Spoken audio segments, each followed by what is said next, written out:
Here's Ryan rolling out and dumping it off once more to Moyaki. Moyaki runs up the far sideline and is still running. For the first time since Mickey Loomis and Sean Payton joined forces in New Orleans, they'll go into a training camp coming off back-to-back losing seasons. It's a feeling this regime does not want to get used to, and it's created an even larger sense of urgency as camp opens. Absolutely. I think there's a sense of urgency every year, but yes.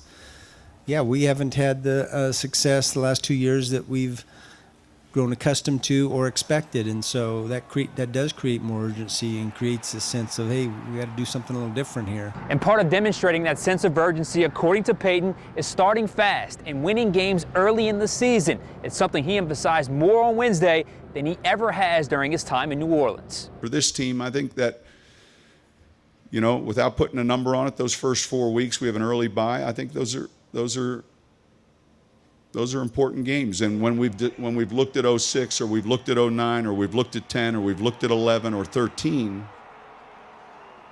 I would say in all those cases,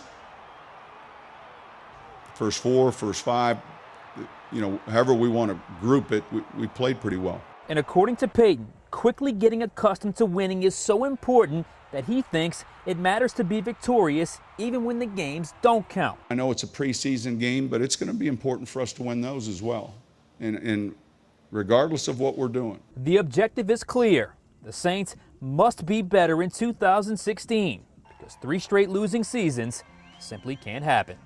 At the Greenbrier in West Virginia, I'm Sean Fazand, Fox 8 Sports.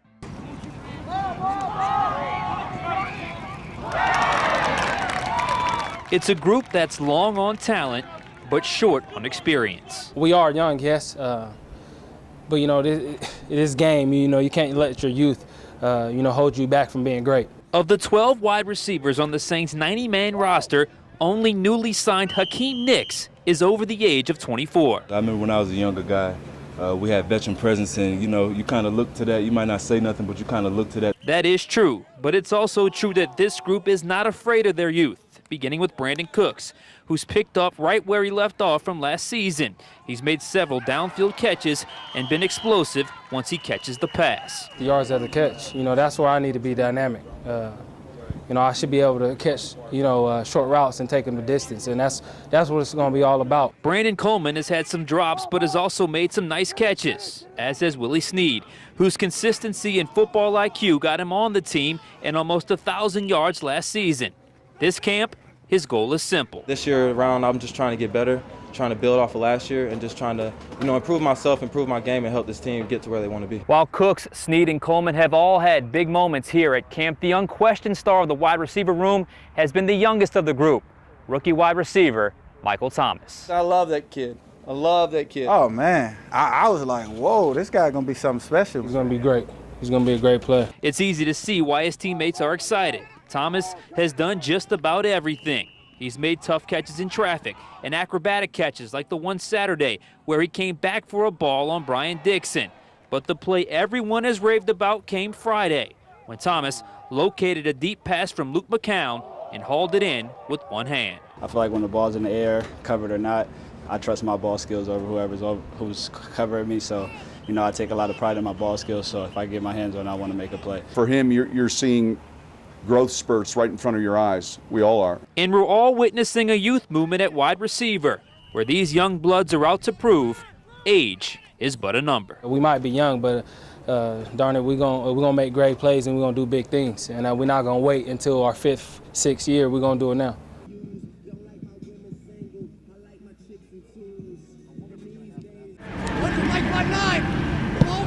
Practice number 1 of Saints training camp 2016 is in the books, and the theme of the work put in was pretty clear. Guys are moving around in pretty good shape. Guys were flying around. We were flying around. Both sides of the ball made plays, but the defense kicked things off during 7-on-7 drills when Craig Robertson picked off Drew Brees. That side of the ball struck again during team drills when Brees threw one deep to Brandon Cooks, but Von Bell came from out of nowhere to intercept the pass. Good for him. That won't happen again. I hung with my eyes outside a little bit too long, and he got a good jump on it. So good for him.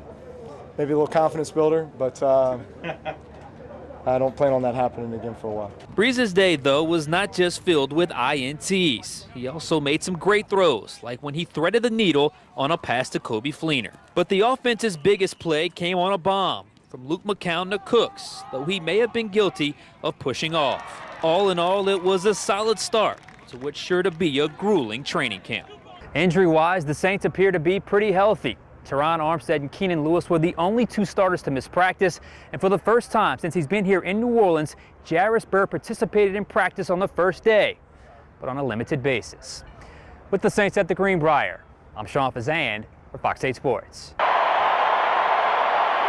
The wait is over, the deal is done. Drew Brees is guaranteed to be a Saint for this year and next. It's been an incredible journey, and I hope to continue that journey for quite a bit longer. Like I've always said, these contract situations are indeed just a part of the process, and they all happen in due time. They all happen when they're supposed to. It's a 5-year extension, according to ESPN's Ed Werder, that voids to 2 years with $44.25 million in new guaranteed money.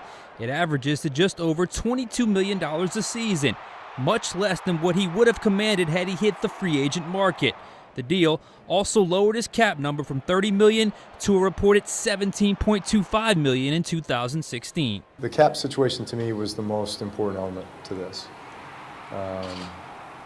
Over the next few years, putting our team in the best position to be able to keep talent and acquire talent, and the right type of guys that fit what we're trying to accomplish here. Not only did Brees receive new guaranteed money, he also received something as valuable at his age, a no trade and a no franchise tag clause. All in all, Brees believes it was a win-win. Both sides are very happy. Certainly I'm very happy. I want to play my entire career here, and I'm just taking it one step at a time, 1 year at a time, one opportunity at a time. But this allows me to be around here for a bit longer, and I'll be here as long as they'll have me. According to ESPN, Brees' new deal puts his career earnings at $154.7 million. That's second among active quarterbacks, behind only Eli Manning. With the Saints in Metairie, I'm Sean Fazand for Fox 8 Sports.